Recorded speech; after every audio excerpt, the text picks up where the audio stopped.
Gracias, Ana.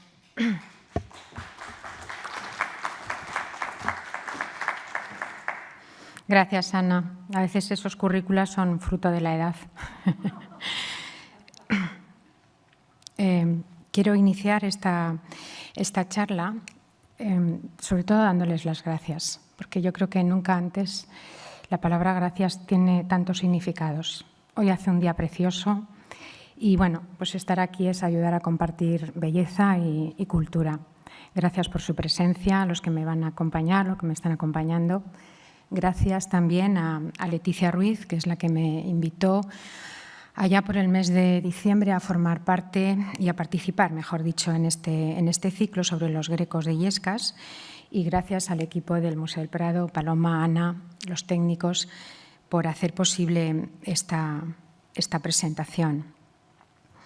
Yo voy a hablar, y así lo acordé en su momento con Leticia, sobre la figura de San Ildefonso, su desarrollo, su presencia en Toledo y en toda la producción artística que se da en el foco toledano y especialmente, como no, también en la figura del Greco, puesto que es el protagonista de las obras en Illescas.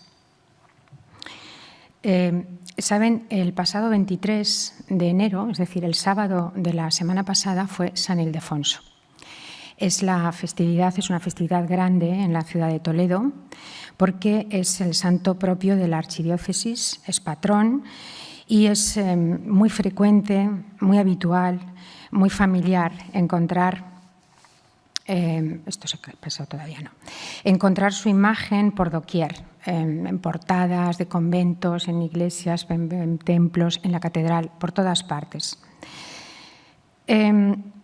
Para empezar, ahora sí, voy a pasar a esta imagen, que es del siglo XV, que es de un pintor del área levantina, Jacomar, y se conserva en el Museo de la Catedral Metropolitana de Valencia. Para presentar a San Ildefonso es fundamental conocer su biografía.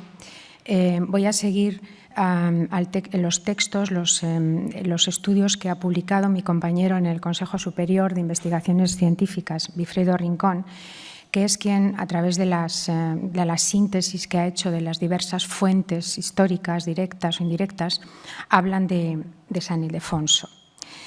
Así que, bueno, conocemos su vida gracias a la biografía que escribió su sucesor en la sede toledana, San Julián, biografía titulada Beati Ildefonsi Elogium.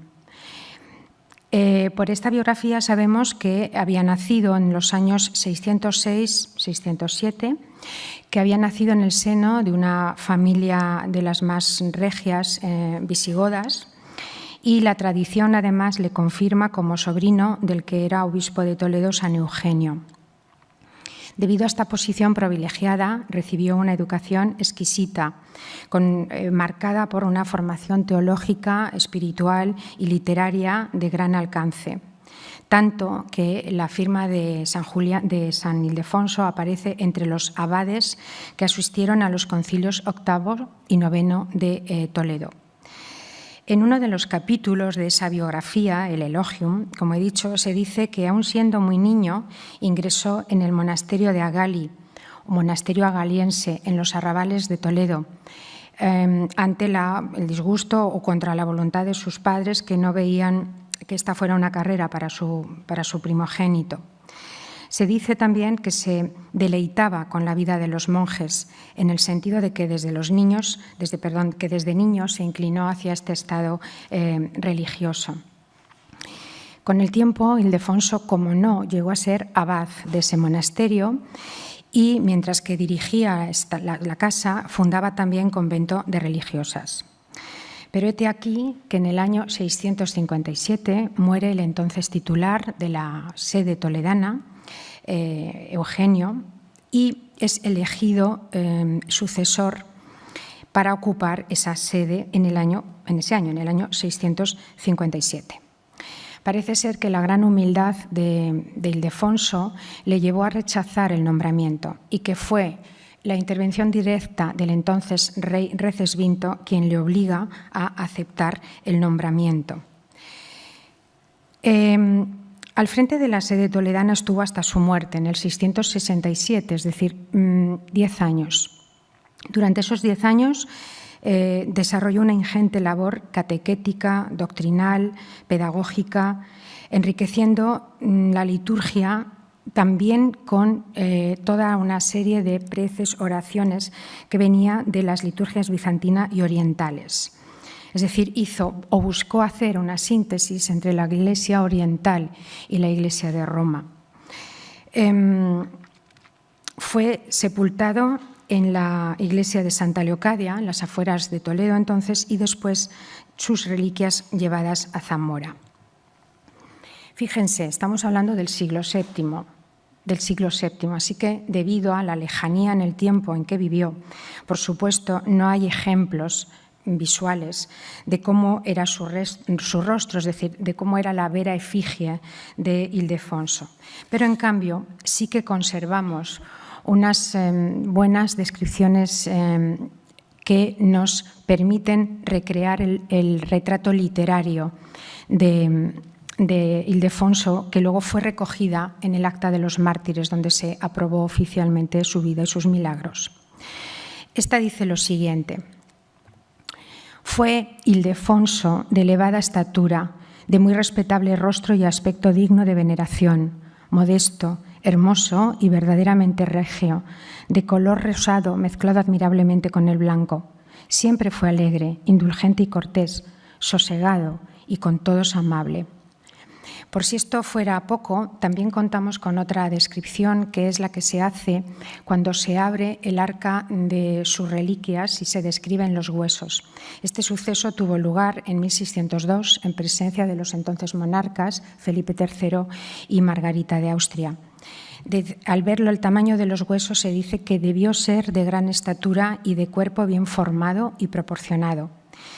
Y la verdad es que cuando hemos hecho el recorrido por todas las representaciones, la mayoría de estas imágenes, independientemente de la edad con la que se le represente, que a veces es más joven o más adulto, independientemente, suelen siempre coincidir en mostrarle como un hombre de porte elegante y apuesto.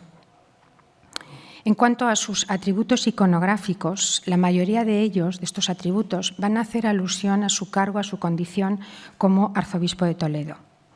Suele vestir el hábito episcopal de color negro o violáceo, con sotana, roquete, capa magna y muceta.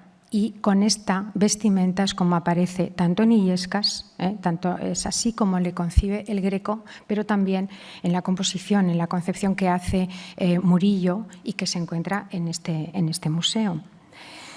A esta vestimenta se le suman otros atributos, como puede ser, vuelvo otra vez a Jacomar, por supuesto la mitra, el anillo, el palio sobre su pecho, la cruz pectoral y el báculo. El báculo a veces con un solo travesaño o con dos, según sea el báculo patriarcal o el sencillo. Junto con ello suele aparecer con la sotana o casulla que le impone la Virgen en el milagro más conocido de su hagiografía. Esta casulla o sotana puede ser roja o negra y debajo de ella siempre lleva el alba, la estola, el cíngulo y a veces, rematando toda la indumentaria, lleva una capa pluvial. En realidad, son todos los elementos, como he dicho, a su condición de arzobispo, en concreto de arzobispo de Toledo. El atributo más importante que distingue a San Ildefonso o que le da un valor añadido es que lleva el libro. Es verdad que la imagen de Jacomar no lo recoge, pero en casi todas las que vamos a ver a posteriori, y especialmente con el Greco, lleva el libro. El libro, abierto o cerrado en la mesa o en la mano, es la alusión a sus numerosos escritos, a toda su labor de estudioso, y particularmente es la alusión a la referencia al tratado más importante que escribe en su vida, que es el que hace en defensa de la virginidad de María y que lleva por título De Perpetua Virginitate, la obra más importante conocida de Ildefonso. No es la única, pero sí la más importante. Teniendo en cuenta la defensa a ultranza que hace de la virginidad de María, suele aparecer junto a él un lirio, una azucena o cualquier flor de color blanco que siempre simbolizan esa pureza o esa virginidad. En cuanto a su condición de hombre erudito y sabio, también se refuerza en ocasiones porque suele llevar a los pies, aparecen más libros, en ocasiones en alusión a las herejías que venció o a las herejías contra las que combatió, en una iconografía muy parecida a la que Pedro Berruguete concibió en el convento de Santo Tomás de Ávila cuando narra la vida de Santo Domingo de Guzmán y el combate que hace de la herejía albigense. Esta pieza que ponemos ahora, proveniente de Ávila, se encuentra también en este museo. En cuanto a las escenas ilustrativas, las más ilustrativas con las que se identifica a San Ildefonso y que marcan su vida y que recorremos y encontramos por doquier son básicamente dos. La imposición de la casulla, como he dicho, por parte de la Virgen, y la aparición de Santa Leocadia a San Ildefonso, es decir, uno de estos encuentros místicos que abundan en nuestra religión, ¿no? En cuanto a los ejemplos, vamos a empezar entonces por los dos hechos, cómo se conciben, cómo se representan, cómo se desarrollan y luego cómo los aborda el Greco. En cuanto a la imposición de la casulla, aquí pongo 3 ejemplos pictóricos, Pantoja de la Cruz, Murillo, que ya le hemos visto, y un Velázquez, que pueden identificar enseguida, es de una fecha del 1622-23, que acaba de pasar por Toledo, que ha conocido la obra del Greco y que evidentemente tiene muchas resonancias grequianas. Bueno, la imposición de la casulla es el suceso que ennoblece a la sede toledana, porque es el único caso en toda España en el que la Virgen en persona desciende a la catedral, baja y le hace un regalo, le da una reliquia, en este caso le impone una casulla a su titular. Como he comentado anteriormente, el texto más... Bueno, y esto lo hace la Virgen en agradecimiento a esa defensa cerrada que hace San Ildefonso de su pureza. Como he comentado, acabo de decir, ¿no? El texto más importante del santo es el que lleva, el título completo es De Perpetua Virginitate Beata Mariae Adversus Tres Infideles, que dedica y ofrece a la Virgen y que está considerado como el monumento literario exclusivamente consagrado a la devoción de Nuestra Señora. Desde el primer momento en el que aparece el manuscrito, surgió la leyenda. La leyenda, la tradición, cuenta que este hecho ocurrió de la siguiente manera. Acudió el santo a rezar a medianoche, a celebrar los maitines de la Virgen. Al abrir, los que iban delante las puertas de la iglesia vieron tan extraño resplandor que hizo huir espantados a todos. Quedaron solo con el santo sus 2 diáconos. La Virgen María estaba sentada en la misma cátedra en donde él solía predicar, rodeada por una compañía de vírgenes que entonaban cantos celestiales. Ella misma le hizo señas de que se acercara y, fijando sus ojos misericordiosos en Ildefonso, le dijo: «Ven, querido siervo, recibe de mi mano este pequeño don que te traigo de los tesoros de mi hijo para que lo uses en el día de mi festividad». Diciendo esto, le vistió una casulla y, como ya no quedaba más que hacer en la tierra, se volvió al cielo, quedando su capellán cuanto más ensalzado, más humilde. La primera narración de este suceso fue recogida por Cixila. Cixila es el sucesor, el arzobispo toledano que ocupa la sede, no es sucesor de Ildefonso, perdón, es un poquito posterior, ocupa la sede en los años centrales del siglo VIII, pero recoge esta tradición y la deja por escrito. Así que esta escena fue creída tan firmemente que el Concilio de Toledo instituyó una fiesta propia en el calendario litúrgico local para guardar así memoria perpetua. Está también recogida en muchísimos libros antiguos del mundo también de la Iglesia Oriental, pasó a integrarse como lectura en la liturgia. Gonzalo de Berceo en el siglo XIII también la incluye en los milagros de Nuestra Señora. Sin embargo, no es hasta 1658 cuando se reconoce oficialmente y se transcribe oficialmente en el Acta Santorum.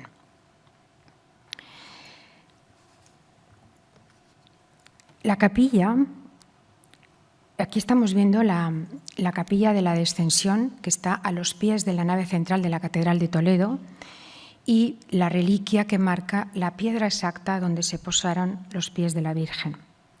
Así que, como pueden ver, la dimensión que adquiere este hecho milagroso, sucedida en plena Hispania Gotorum, esa Hispania cristiana anterior a la invasión musulmana, ha sido decisiva para la catedral, para Toledo.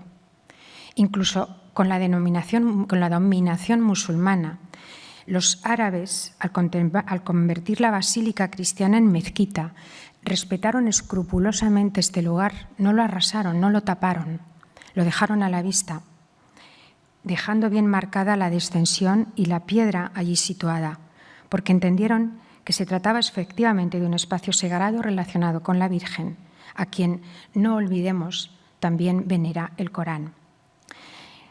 No es, pues, esta leyenda una mera leyenda que tanto costó erradicar luego en la España de Trento, ¿no?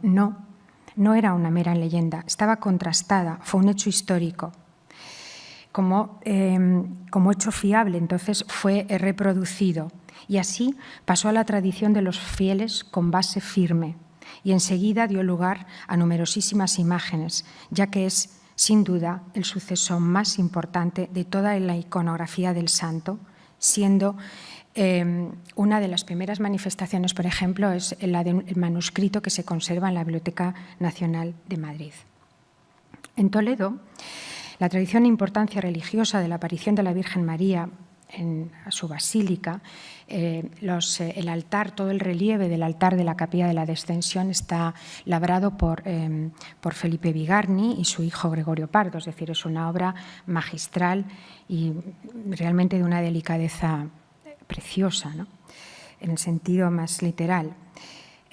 Como digo, la aparición es tan importante, es tan fuerte esta tradición, que a partir del siglo XV se va a convertir en el escudo o en el emblema heráldico de la catedral de la Santa Iglesia Catedral Primada de Toledo, quedando en desuso el tradicional jarrón de azucenas que lucen todas las catedrales. Su representación está también fuera de la catedral, por doquier. Les pongo solamente un ejemplo. La bellísima Puerta del Sol en la calle Armas, bajo o cobijado por ese arco apuntado, está el tondo, donde volvemos a ver el relieve de la imposición de la casulla. Y si volvemos a entrar en la catedral,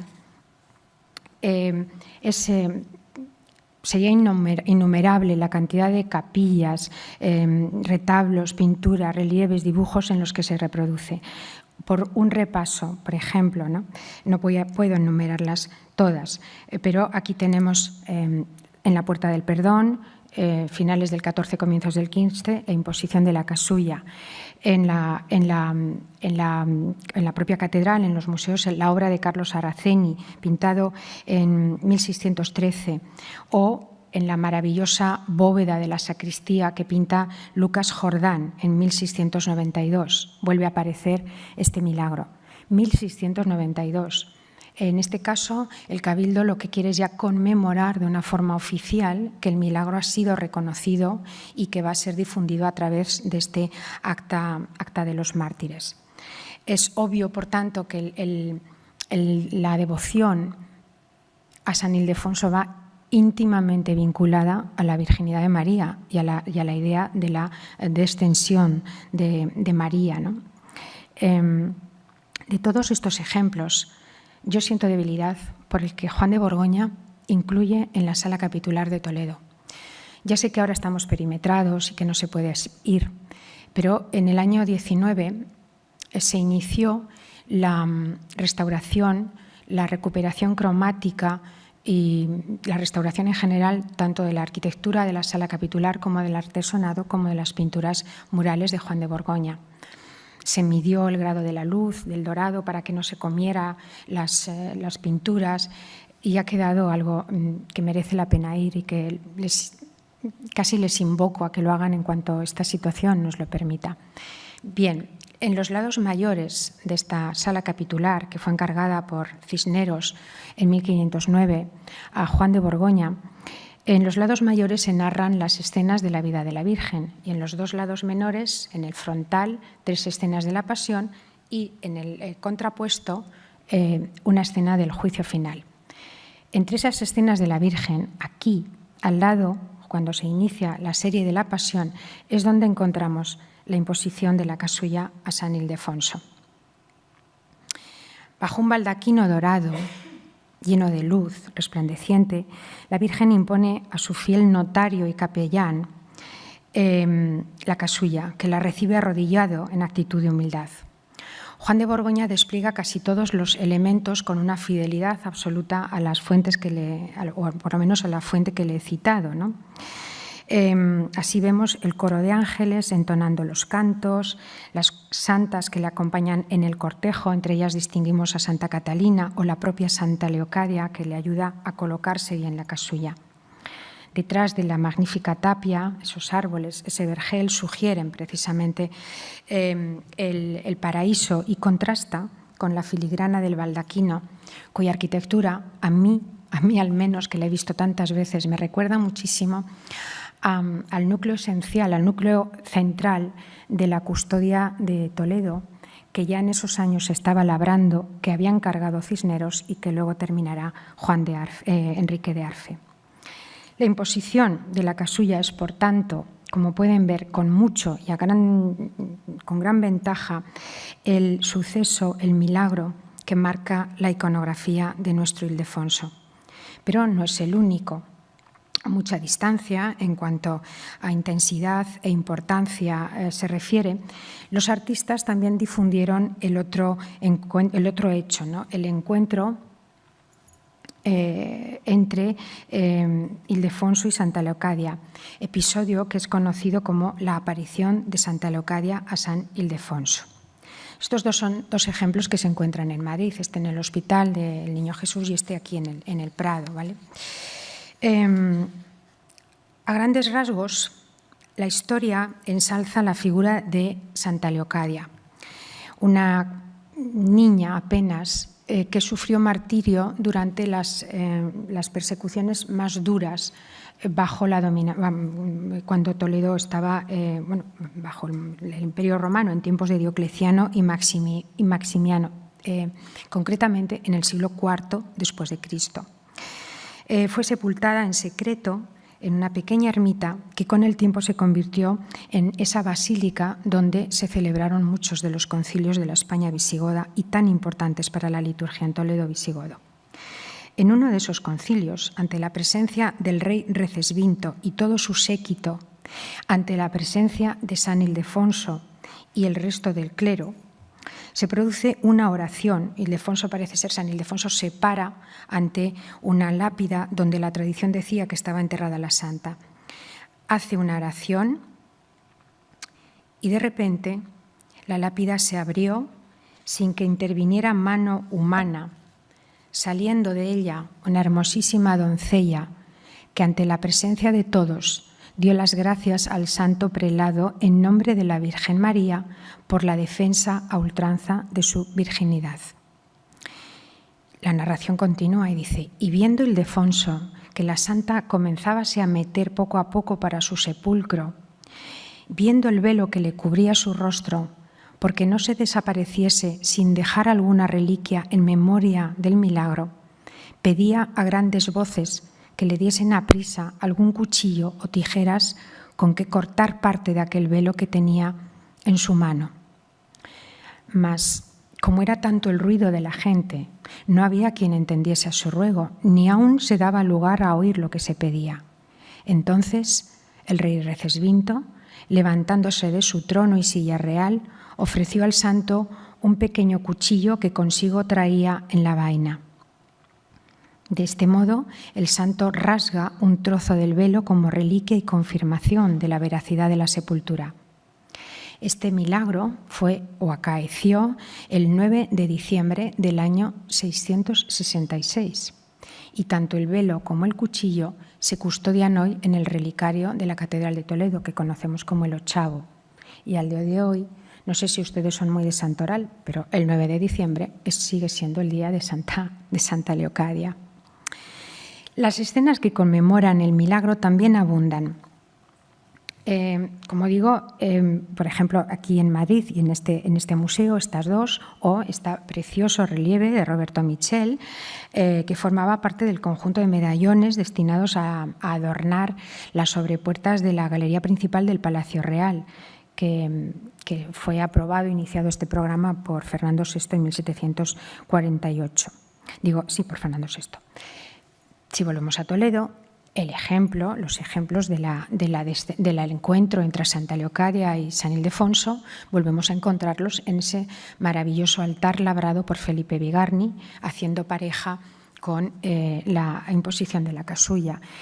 Y narra pues, todos los protagonistas, las santas saliendo del sepulcro, el arzobispo cortando parte del velo como reliquia con el que conmemorar esa aparición portentosa, el clero, los nobles y el séquito que acompañan a Recesvinto, que en actitud orante contempla toda la escena. También en la sacristía de Toledo, acompañando a todos el apostolado del Greco, acompañando al expolio, y quizá por eso nunca nos fijamos. Cuando entramos en la sacristía es curioso porque pesa más el lado izquierdo, donde está, insisto, toda la secuencia de los apóstoles. Por supuesto, nos atrae profundamente ese expolio, ¿no? Ese color rojo, y pocas veces giramos la vista a la derecha, que es donde está la obra de Goya, que da la réplica al expolio del Greco, y es donde está esta preciosa composición de Pedro Rente, un pintor murciano del primer momento, del primer tercio del siglo XVII, amigo de mudar tierras. Y como era amigo de mudar tierras, pues viaja por toda la zona central, viene a Madrid, viene a Toledo, y el Cabildo le encarga esta obra en 1617. Y ahí la tenemos, también con todos los personajes, con todos los protagonistas del suceso. Vamos al entorno del Greco. Vamos a ir entrando. Cuando el Greco llega a Toledo, casi todos los coetáneos interpretaron estas escenas con mejor o peor suerte. La vanguardia pictórica en Toledo, en 1577, que muchas veces pasa desapercibida porque precisamente el Greco es tan gigante que, digamos, ensombrece o anula todo lo que se da al mismo tiempo, pues esa vanguardia estaba representada por una mezcla en la que pervivían los modelos romanos aportados por los italianos del Escorial, y donde además estaba empezando a darse un interés por los efectos luminosos, pero no esos efectos luminosos de claroscuro que luego trae Caravaggio, sino los que se estaba experimentando en la pintura veneciana, en el manierismo de la pintura veneciana, en el último Tiziano, en Tintoretto, ¿no? Es decir, había esa mezcla, era lo que, digamos, estaba presente entre los modelos que seguían estos pintores. Estos, por tanto, habían asumido y desarrollaban un arte que remitía al romanismo escurialense y flamenco, porque no olvidemos que la fuente para la composición de todas sus obras eran los grabados, muchos de ellos muy comunes a todos y además de origen flamenco. Son pintores que conocen de forma directa o indirecta, es decir, que han ido a Italia o de forma indirecta a través de esos grabados, el arte más contemporáneo que se estaba produciendo en la vecina Italia. Especialmente el arte de la Lombardía, el arte de pintores que proceden de Cremona, de Brescia, de Milán, de Venecia, una corriente que, al decir de Pérez Sánchez, deriva del del arte alto italiano, mostrando interés por los pormenores cotidianos, por la inmediatez rústica, siempre a la luz de candelas. Todos ellos desarrollan su actividad a partir de los años 1560, bajo las pautas estilísticas que he comentado y que también son generales al último tercio del siglo XVI. Su ejercicio profesional coincide con el del Greco y con él se disputan las leyes de mercado, la clientela y lo que es la oferta y la demanda. Pero al contrario del Greco, muchos de ellos, los tres que aquí tenemos, por ejemplo, consiguieron los nombramientos, los cargos y los puestos que el Greco no tuvo, que no pudo acceder a ellos, tanto en la catedral como en el entorno de Felipe II. Por ejemplo, Luis de Carvajal o Blas de Prado trabajaron en ambos lugares con un cargo y, por tanto, con un sueldo. En general tienen una reputada de buenos artífices y son artistas, a pesar de ello, prácticamente desconocidos. Cito estas dos obras porque una de ellas, Herencia recibida, recoge todas las campañas de restauración que llevó a cabo la Junta de Castilla-La Mancha a través de su Centro de Restauración y Conservación desde el año, creo que fue 2005, y quedó luego suspendido por la crisis. Son obra, y luego la otra, de Tesoros Artísticos de Toledo, son 2 tomos de fotografías de una exquisita fotógrafa, Renata Tackenberg. Son desconocidos y gracias a estos volúmenes, a las obras o a la labor de Balbina Martínez Cabiró y a mi modesta aportación, porque, verán, se sabe muy poco. Muchos de ellos funcionaban en colaboración, estaban unidos por vínculos familiares, comparten taller.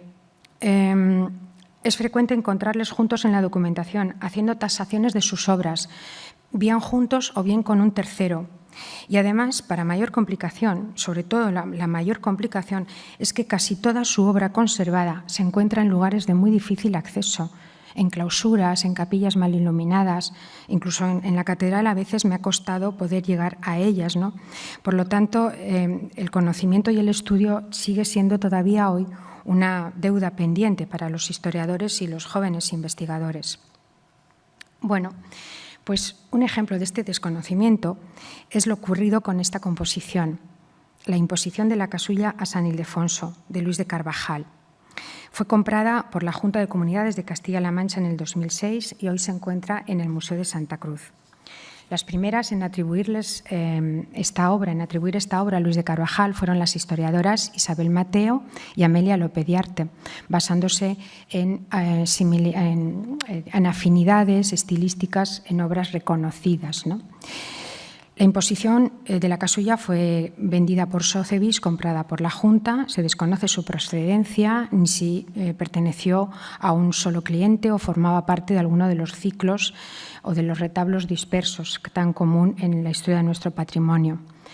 Podemos suponer que, siendo un tema tan querido, del foco toledano fuera un encargo para alguno de los muchos conventos.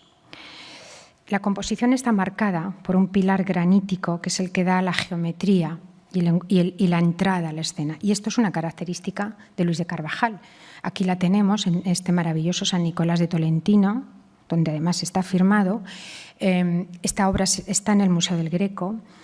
Y también la tenemos en este detalle, en el arranque de la Epifanía que Luis de Carvajal pinta en el Escorial por encargo de Felipe II. Es decir, que es un pintor que tiene muchos resabios escorialienses y que gusta de incluir estos encuadres arquitectónicos.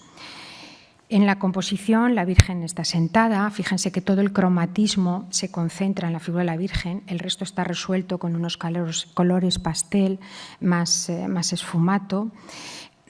Y les he puesto en el primer plano este maravilloso objeto porque me recuerda lo que acabo de leerles de Pérez Sánchez, es decir, el foco toledano en estos momentos está muy atento a estos pormenores que anuncian el nacimiento del bodegón barroco. De hecho, el foco donde surge el bodegón barroco es Toledo. Blas de Prado es el maestro de Sánchez Cotán. Y son pintores que suelen colocar siempre estos pequeños detalles. En este caso es un recipiente bellísimo en bronce que se remata en sus ángulos con unos grifos, estos animales mitológicos, donde está el agua bendita. Vemos el brazo del hisopo. Quizá Luis de Carvajal con esto quiere hacer un homenaje a su suegro, que era orfebre y platero, Francisco de Castro. Hay muchas influencias también de pintores, como he dicho, pues, en los rostros de los ángeles, en ese esfumato, de pintores italianos. En cuanto a la interpretación de estos coetáneos del Greco de la aparición de Santa Leocadia, uno de los ejemplos más bonitos es este de Blas de Prado, uno de los también activos en la época del Greco. Blas de Prado es, a juzgar por Post o Ceán, uno de los pintores más estimables de su tiempo, discípulo de Correa de Vivar y de Francisco de Comontes. Está recogido siempre en una amplísima historiografía Fíjense, desde Butrón, Carducho, Pacheco, Giuseppe Martínez, Palomino, Pons, Ceán, todos absolutamente destacan su buen hacer y les sitúan a la altura, al mismo nivel de calidad que El Greco, Ribalta y Sánchez Coello. Destacan de Blas de Prado, sobre todo, 3 hechos: su habilidad como retratista, su faceta como embajador de Felipe II ante Marruecos, donde acudió porque el sultán de Marruecos le pide a Felipe II un retratista para hacer un retrato de su hija y le manda a Blas de Prado. Y finalmente la genialidad fue en ser el primer pintor de bodegones, confirmado por haber sido el maestro de Juan Sánchez Cotán, el gran bodegonista español. Con permiso de Zurbarán. Gómez Menor le atribuyó un viaje a Italia, que no está documentado, pero en todo caso es verdad que en la obra de Blas de Prado se notan el contacto, las huellas de los grandes artistas de la vanguardia, desde Rafael, Correggio, Andrea del Sarto, Fra Bartolomeo, Giulio Romano. Como pintor ha dejado composiciones magníficas. En el Museo del Prado está la célebre Virgen de Villegas, pintada en 1589, destinada a la capilla funeraria de Alonso de Villegas, canónigo en la Catedral de Toledo. Fíjense cómo sobre unas gradas está la Virgen con el niño en un trono, tras ella, en una actitud melancólica, San José, pero vamos a fijarnos en este primer plano, donde aparece San Juan Evangelista, anciano, extraño porque San Juan Evangelista casi siempre es un joven, el propio Alonso de Villegas y detrás de él, custodiándole, protegiéndole, San Ildefonso, el patrón de la catedral de la que es clérigo Alonso de Villegas. Está, por supuesto, en una disposición de orante, como es habitual desde el mundo medieval. Alonso de Villegas es una figura interesantísima dentro de la literatura espiritual de la Contrarreforma, porque fue autor del primer gran Flor Santorum, es decir, de la primera gran hagiografía que se publica a raíz del Concilio de Trento, que limpia la historia de los santos de leyendas, de transmisión oral, todo eso que el mundo protestante había denunciado de los cultos, del culto católico, ¿no? Pero la obra más singular, o por lo menos más cercana al Greco, en Blas de Prado es la que he citado, la aparición de Santa Leocadia a San Ildefonso y al rey Recaredo. Es Pérez Sánchez quien estableció estas relaciones estilísticas entre ambos. Está fechada, como ven aquí, en 1592. Está encargada por el capellán Alonso Paz para su capilla en la Colegial de Santa María de Talavera de la Reina, donde se encuentra hoy en día. En ella reconocemos toda la escena tal como la hemos narrado, pero querría marcar aquí, ya conocemos la historia, los elementos grequianos. Fíjense en esta figura, porque a mí me recuerda mucho al sayón que está preparando la madera en el expolio para los clavos de Cristo, ¿no? Fíjense también en todas las cabezas y perfiles que rodean a San Ildefonso. En la sutileza, en el esfumato, en la pincelada suelta de los velos, de las telas, del pelo, de los pelos de la barba, y ya propio de Blas de Prado en la capacidad para el retrato, como no. También, que no se me olvide, el encuadre arquitectónico que, como no, recuerda a los que el Greco incluye en las escenas de la expulsión de los mercaderes. Perdón. Bueno, y mientras tanto, ¿qué está haciendo el Greco? Voy a sorprenderles un poco. Frente a sus coetáneos, el Greco interpretó la figura de San Ildefonso, también, como no, pero lo hizo haciendo gala de la originalidad y del conocimiento de las fuentes que le caracterizaron siempre. También haciendo gala de la inmensa libertad con la que supo dotar a sus personajes de esa fuerza tan potente que hoy sigue admirándonos.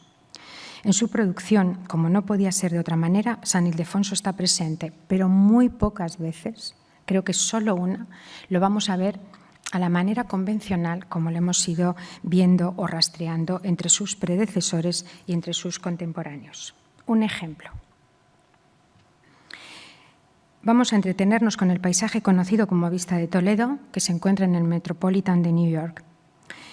Esta vista está tomada por la autovía Madrid-Toledo, lo que ahora es la circunvalación, es la cara norte de la ciudad. Es un esqueleto cromático compuesto de agua, tierra y cielo. Y vislumbramos la alusión al monasterio agaliense, ese monasterio de Agali, donde el joven monje se deleitaba en el retiro espiritual. Fue Jonathan Brown y Richard Kagan quien hace años sugirieron o identificaron este conjunto de casas un tanto informe a los pies del castillo de San Servando, al otro lado del puente de Alcántara, cruzando el Tajo.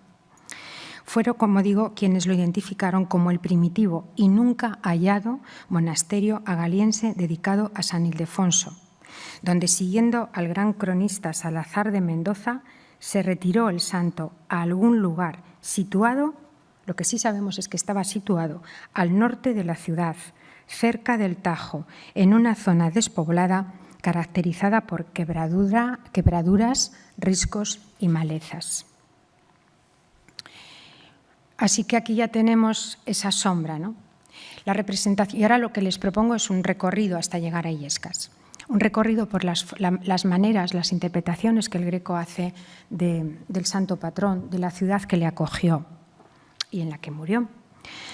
El ejemplo más convencional es este célebre relieve, el de la imposición de la casulla a San Ildefonso, que formaba parte del desaparecido retablo que enmarcaba el expolio, ¿no?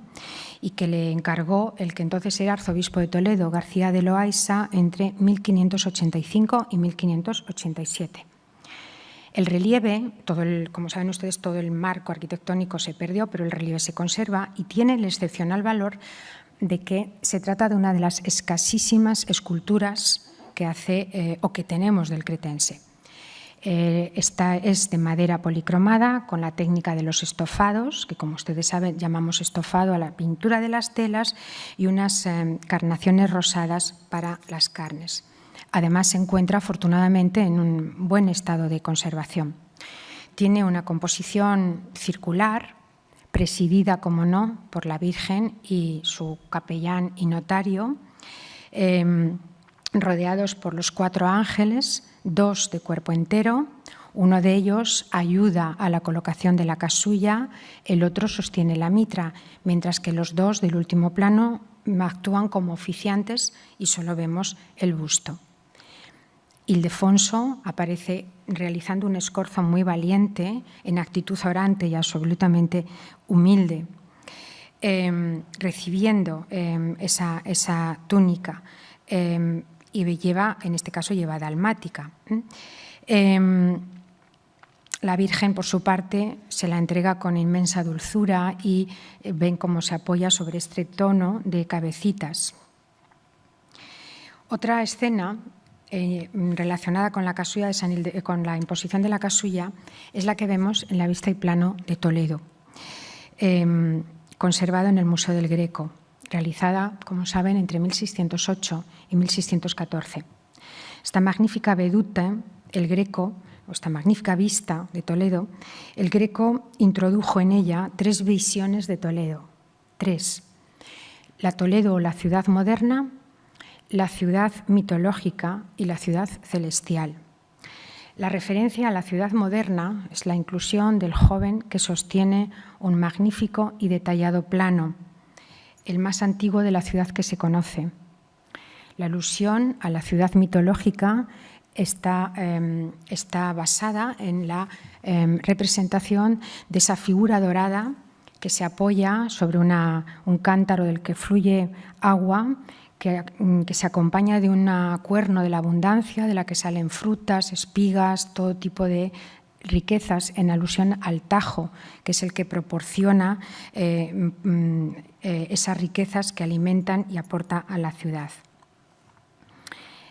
No puedo por menos que resistirme a esta representación. Como he dicho, es el plano más antiguo que conocemos y todavía hoy se mantienen algunos adarves, callejones, pasadizos que están aquí representados, que no se han tocado. Es decir, que sigue siendo un elemento que hay que contrastar y consultar siempre que se habla del casco histórico.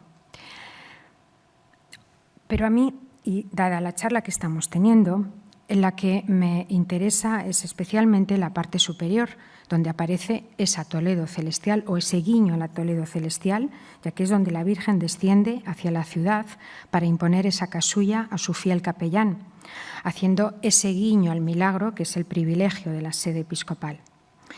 Al hacer de Toledo un espacio sagrado, el Greco enlaza con toda esta tradición, rescata, mejor dicho, la crónica alfonsina, donde se habla de casa de Dios y puerta del cielo para referirse a la ciudad y a la catedral. Conecta seguramente también con la obra de Lope de Vega, el capellán de la Virgen, obra dedicada al santo toledano y que sin duda el Greco tuvo que conocer. En esta escena, la Virgen, acompañada en volandas por una nube de ángeles, describe una bajada donde los escorzos y las manchas, las manchas, esos crueles borrones de Pacheco, que nunca los entendió, imponen un ritmo helicoidal, atrevido, vertiginoso. Nada que ver con la quietud que la pintura hasta ahora nos ha mostrado esta escena. Que se sepa, esta es esa escena magnífica, cayendo, descendiendo en desorden, con esa agitación espiritual, con la prisa de la Virgen por querer premiar a su capellán. Como digo, esta es la única escena directa al milagro, pero el interés del Greco por el santo patrón de la ciudad castellana no se agota aquí. La primera vez que lo representa está en el conjunto que pinta para el convento de Santo Domingo el Antiguo, el primer encargo que hace en Toledo y que es un encargo personal del deán de la Catedral de Toledo. No es un encargo para la catedral, es un encargo personal de don Diego de Castilla, padre de Luis de Castilla, el gran amigo del Greco en Roma. En el convento hoy se conservan, y es una delicia poderlos consultar, los contratos firmados entre el cliente y el recién llegado doménicos.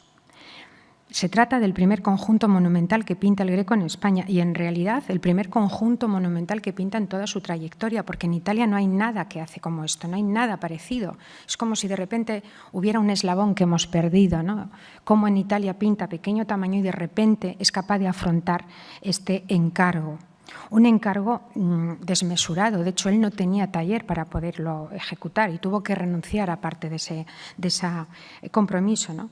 Se trata de 3 retablos, el central, en la capilla mayor, más los 2 laterales. Se trata de la arquitectura de los retablos, de las esculturas que acompañan los retablos, más los lienzos que visten esos retablos. 7, 4, 5, 6 y 7 en el central y los 2 laterales. 9 en total. En el de la izquierda es en el lado del Evangelio donde se representa la escena de la resurrección de nuestro Señor. Algo muy apropiado para el lugar, porque esta capilla no era solo la capilla mayor de una iglesia conventual, fue una capilla funeraria para alojar los restos para enterramiento de doña María de Silva, la gran benefactora de la comunidad religiosa y la que en su testamento da dineros y nombra albacea a Diego de Castilla para que ejecute su voluntad. La resurrección es, junto con los 2 santos Juanes del retablo central, lo único original que se conserva en el museo, en el convento. El resto de lo que están viendo son copias, porque las obras originales se vendieron, se sacaron, se dispersaron a lo largo del siglo XIX y la última obra que salió a la colección Botín en los años 60 fue la de la adoración de los pastores. En cuanto a la escena de la resurrección, es la promesa de la vida eterna. Es algo lógico en un espacio funerario, ¿no? Es una especie de gran belleza y de muchos recuerdos miguelangelescos. Pero me quiero fijar otra vez en este personaje. En la parte inferior izquierda, de medio busto, nuevamente está San Ildefonso, joven, contemplando la escena como si estuviera fuera, como si fuera una visión, pero también y al mismo tiempo como si participara en ella. Lleva vestimenta blanca, vestidura blanca, que era el color de las misas de difuntos en el siglo XVI.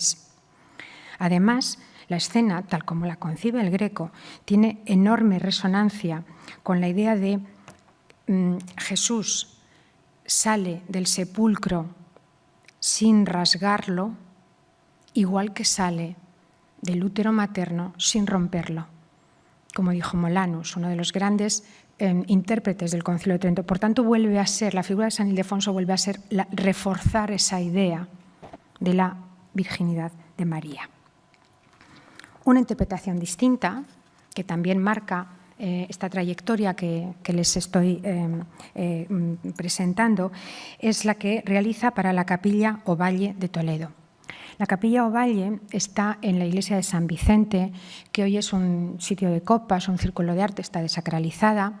Las tres obras que la representaban, que formaban el conjunto, está la pieza central, que es esta maravillosa Virgen de Ovalle, que para mí es la favorita, una de mis obras favoritas del Greco, está en el Museo de Santa Cruz, mientras que San Pedro y San Ildefonso están en Patrimonio Nacional. Esta vez San Ildefonso, lo ven, está de cuerpo entero, es mucho más anciano, bueno, no es un anciano, pero desde luego es mucho más maduro, es enjuto, con ese canon propio de la producción crequiana que marca toda su obra a partir de 1600, cuando su pintura empieza a dar ese giro espectacular hacia una visión mucho más subjetiva, más distorsionada, más emocional, ¿no? La Capilla Ovalle había sido un encargo que al Greco le llega un poco de rebote, no es él el elegido en primera instancia. Es un encargo de una rica viuda toledana que decide en 1606 hacer la capilla funeraria para su esposo. Y que, como he dicho, se componía de tres piezas: la Virgen, San Pedro, en honor a su difunto marido, que se llamaba Pedro, y San Ildefonso. En la parte superior se remataba con esta espectral visitación de la Virgen a su prima Santa Isabel. Bien, en este San Ildefonso le vemos revestido con el alba y la casulla. En este punto, la casulla, toda esa vestimenta, es una auténtica delicia, la atención al labrado de las ropas, algo que sin duda el Greco ya había ensayado en el entierro del señor de Orgaz y que sin duda había aprendido de Sánchez Coello a su paso por el Escorial, porque el Greco no traía esta tradición, esto es una tradición muy hispana, ¿no? Luce como atributos, vuelvo a San Ildefonso, los que ya hemos ido mencionando: la mitra, el báculo y el palio en la mano izquierda, el libro abierto en la derecha hacia la que dirige su mirada. Es una concepción de la santidad en solitario, solemne, noble, acorde a los postulados que el Concilio de Trento pedía para la representación de las imágenes sagradas. ¿Y qué pedía? Pues que fueran legibles, directas, identificables rápidamente. Y en efecto, aquí no hay nada que entretenga. Bajo un horizonte muy bajo y sobre ese cielo típicamente grequiano, el santo adquiere trazas de gigante, ¿no? El canon que aquí desarrolla es el mismo que luego también hace, o que está haciendo al mismo tiempo, en el San Bernardino, en la Capilla de San José o San Ildefonso. Este tipo de composiciones, o en este tipo de concepciones, el Greco se está haciendo eco de uno de los capítulos más queridos por el manierismo, que es el de las proporciones, el del canon humano.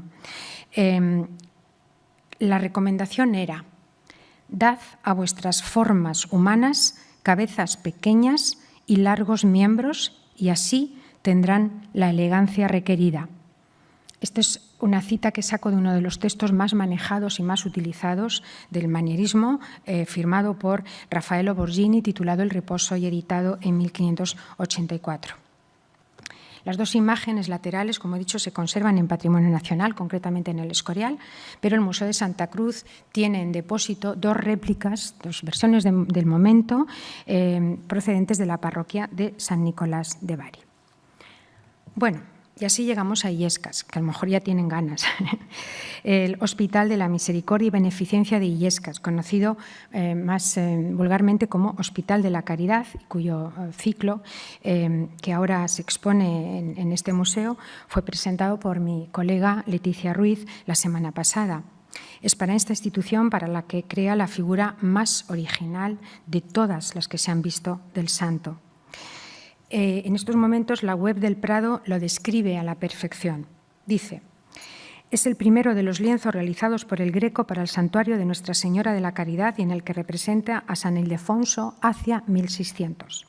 Es una composición donde el cretense propició una novedosa representación del santo, un retrato cercano y emotivo.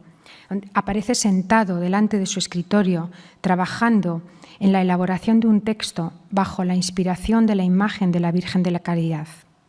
Se considera además que San Ildefonso poseía, entre sus propiedades, tenía una pequeña talla de la Virgen, de modo que el Greco aquí une los dos hechos, el que está redactando el texto, el tratado de su defensa, y el que tiene la pieza, ¿no? De esta manera, y concibiéndole como si fuera un contemporáneo más, lo rodea de esa realidad cercana, palpable. Y la verdad es que el Greco la inscribe por sus rasgos, por su indumentaria, por el mobiliario, por todo el espacio en ese ambiente actual, con lo que facilita un reconocimiento rápido, como si fuera uno más. Personalmente, siempre me ha llamado la atención esta imagen, que es la viva representación del santo estudioso, del erudito, del sabio que sabe disciplinar el tiempo.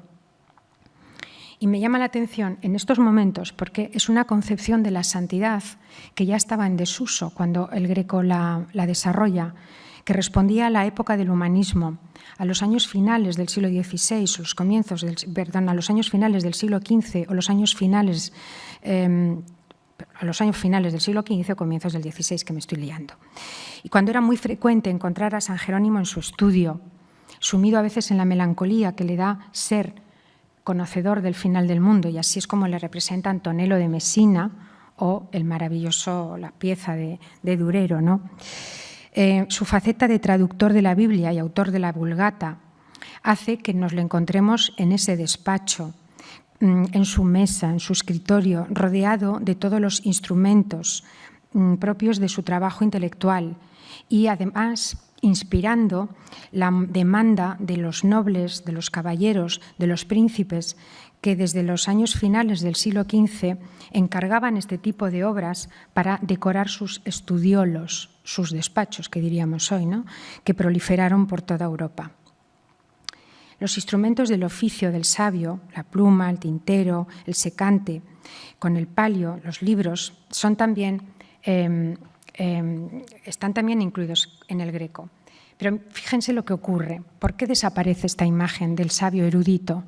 Porque el endurecimiento espiritual que se va produciendo a lo largo del siglo XVI, especialmente con la ruptura del mundo protestante, cuando el discurso católico tiene que cerrar filas, destierra la imagen del santo estudioso y propicia, en cambio, la imagen del santo penitente, del valor del arrepentimiento, del valor de la confesión, del valor del retiro. El Greco lo interpreta de las dos maneras, pero casi siempre vamos a ver, si ustedes ponen en Internet, en Google, San Jerónimo, casi todas las imágenes que le van a salir es el de San Jerónimo en la penitencia. Así que cuando el Greco pinta a San Ildefonso, vuelve a hacer ese guiño a ese mundo del humanismo.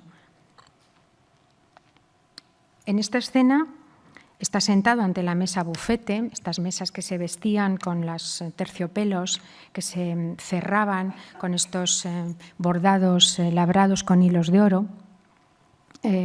Detiene la pluma, mira a la Virgen, como buscando la inspiración, quizá la aprobación, en un gesto que a mí me recuerda un poco lejanamente al que hace Velázquez cuando para el pincel en las Meninas, ¿no? El recogimiento que sugiere la estancia, que está decorada, como he dicho, al estilo de la época, los cuarterones en la pared, en las puertas, el encuadre de la pared, subraya esta idea del retiro, de la sabiduría, el refugio de las páginas, el valor de la palabra escrita. Nada igual se había hecho antes, ni después tampoco, con lo que de nuevo estamos ante este ejemplo único, original y bellísimo del estudio. Yo lo interpreto porque es un homenaje a sus amigos eruditos de Toledo. Creo, sinceramente, que cuando el Greco pinta esta obra, quiere hacer ese guiño, ese homenaje a ese círculo que le acogió y que le distinguió con su amistad. Amigos que además quedaron inmortalizados en bellísimos retratos, casi siempre con el libro. Antonio de Covarrubias, Fray Félix Hortensio de Paravicino, Francisco de Pisa, Rodrigo de la Fuente y tantos otros. Si además vamos a la técnica, encontramos a un Greco otra vez, de ese toque suelto, lleno de matices, de técnica fluida, con un cromatismo exquisito, con esos blancos tan peculiares y tan característicos del Greco. Pero vamos a acercar la lente. Nos encontramos esto, lo que nunca entendió Pacheco, lo de los crueles borrones, lo de pintar para no salir de pobre. Encontramos, sobre todo, creo que el nacimiento de la pintura moderna, el camino por el que luego transitaría Velázquez, Goya, los impresionistas, Picasso y tantos otros. Muchas gracias.